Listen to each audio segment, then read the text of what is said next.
International match में दूसरी गेंद पर 0 रन पर ही आउट हो गए। लोगों ने सोचा कि बच्चा है 16 साल का, अभी तो नया है खेल में, लेकिन किसको पता था कि ये इंसान जिद्दी इंसान है और इसी जिद्दी इंसान को बाद में क्रिकेट का भगवान माना गया। और सेंचुरी की हाफ सेंचुरी और हाफ सेंचुरी की सेंचुरी भी लग जाती है अगर ये खिलाड़ी 8-10 मैच और खेल लेता तो। 0 से जिद्दी बन गए, जिद्दीपन ने हीरो बना दिया, जिद ने 0 और हीरो के बीच में एक पुलिया बना दी। दुनिया के कई रिकॉर्ड तोड़ डाले इन्होंने। एक सामान्य कद के खिलाड़ी किसी खेल के भगवान कैसे बन गए? अब क्या कहें इनके बारे में। बच्चा जानता है, बड़ा बुजुर्ग जानता है। उनकी जिद ने उनको 16 साल की उम्र में इंटरनेशनल टीम में जगह देकर मैदान में उतार दिया। एक क्वेश्चन पूछूंगा मैं आज, तुम अपनी लाइफ में कितना बड़ा पाना चाहते हो? अब वो चाहे सफलता हो, पैसे हो या फिर नाम हो, सोच के बताओ। अल्बर्ट आइंस्टीन जितना बड़ा, जिनका नाम अभी तक किताबों में चलता आ रहा है, और जब तक इस पृथ्वी पर जीवन रहेगा और जब तक विज्ञान है ना, तब तक अल्बर्ट आइंस्टीन की छाप कोई विज्ञान की किताब से नहीं हटा सकता। अरे पृथ्वी भी रहे या ना रहे, लेकिन उनके साइंस के फॉर्मूले तो हमेशा ही सच रहेंगे। ऐसा कैसे हुआ?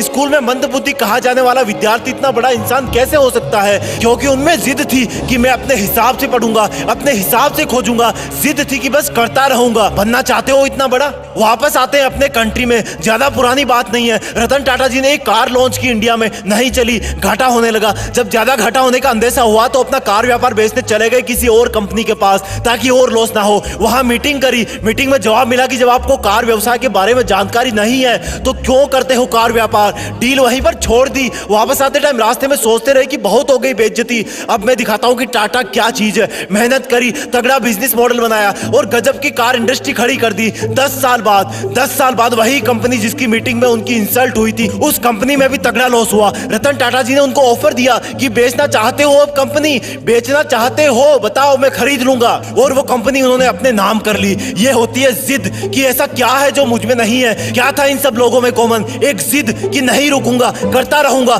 खुद को बेहतर से बेहतर बनाऊंगा। उनमें जिद थी कि वही बनूंगा जो मैं बनना चाहता हूं, चाहे कितनी भी रुकावटें आए। जिद है तो है। बनना चाहते हो उनके जैसा? मन किया ना बनने का, लेकिन ये जो लेकिन वर्ड है ना, वही तुम्हारी वाट लगा देता है। मैं कुछ करूं तो सही, लेकिन मैं बड़ा बनूं तो सही, लेकिन मैं मेहनत करना तो चाहता हूं, लेकिन मेरा सपना तो ये है, लेकिन कोई थाली में परोस के देगा क्या कि ये खा लो, आज से तुम सचिन हो जाओगे, ये खा लो, आज से तुम दुनिया में आइंस्टीन के नाम से जाने जाओगे, ये जड़ी बूटी खा लो, आज से तुम अरबपति बिजनेसमैन बन जाओगे। लेकिन मैं तुम्हें बताता हूं कि जब तक इस लेकिन वर्ड की तुम वाट नहीं लगाओगे ना, जब तक इसको जिद में नहीं बदलोगे ना, तब तक कुछ नहीं होगा। लेकिन पहले ये बताओ कि क्या खास था इन लोगों में? सोचो, क्या उन्होंने अवतार लिया था? क्या वो प्रकट हुए थे? क्या खास था इन लोगों में जब वो दुनिया में आए थे? वही हाथ पैर, वही आंखें, नाक कान मुंह पेट गला सब कुछ वही ना। उनके शरीर में भी इंसान का ही खून था ना, वही मिट्टी का शरीर था ना। क्या ये सोने चांदी के बने थे? क्या ऊपर वाले ने इनके कान में कोई गुप्त मंत्र फूके भेजा था कि जाओ तुम सचिन बनोगे, जाओ तुम रतन टाटा बनोगे, जाओ तुम आइंस्टीन बनोगे? चलो एक और एग्जांपल देता हूं। जब तुम्हें एक दिन के लिए कोई रूम में अकेले बंद कर दे तब तुम क्या करोगे? जब तुम्हें एक हफ्ते के लिए रूम में बंद कर दे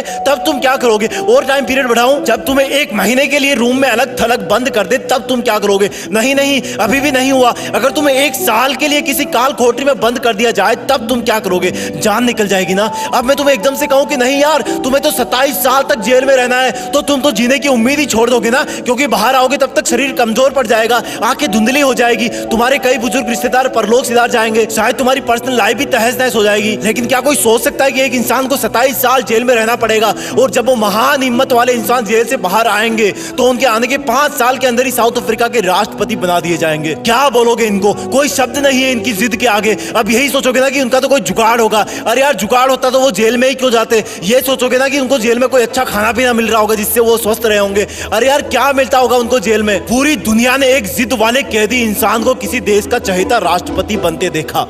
भारत से भी भारत रत्न अवार्ड जीत करके ले गए वो, करोड़ों दिल जीत के ले गए वो। अब बोलोगे कि ऐसा तो कोई ना कोई होता ही है यार करोड़ों में। हाँ, ये बात सही है, क्योंकि करोड़ों में एक ही वो इंसान होता है जिसके पास इतनी जिद होती है। वो इंसान बार बार गिरता है, बार बार उठता है, गिरता है, उठता है, लेकिन फिर गिर जाता है, लेकिन उठना नहीं छोड़ता, क्योंकि वो जिद्दी होता है।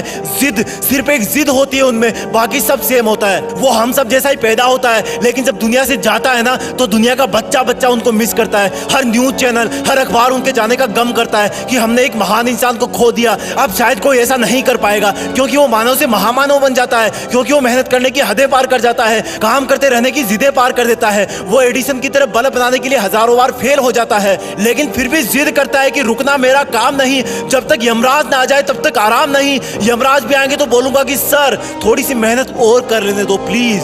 जिद मत छोड़ना मेहनत करने की, हद पार कर जाना जिद करने की, तभी बनोगे महान, तभी रखेगी दुनिया तुम्हें जाने के बाद याद। लेकिन इस लेकिन वर्ड को ना तुम डस्टबिन में फेंक देना, अपने आप से जंग के लिए माथा टेक देना, जिद में खुद को झोंक देना, अपने आलस को ठोक देना। वीडियो पसंद आए तो वीडियो को लाइक शेयर और जीत फिक्स को सब्सक्राइब भी ठोक देना। जय हिंद, वंदे मातरम।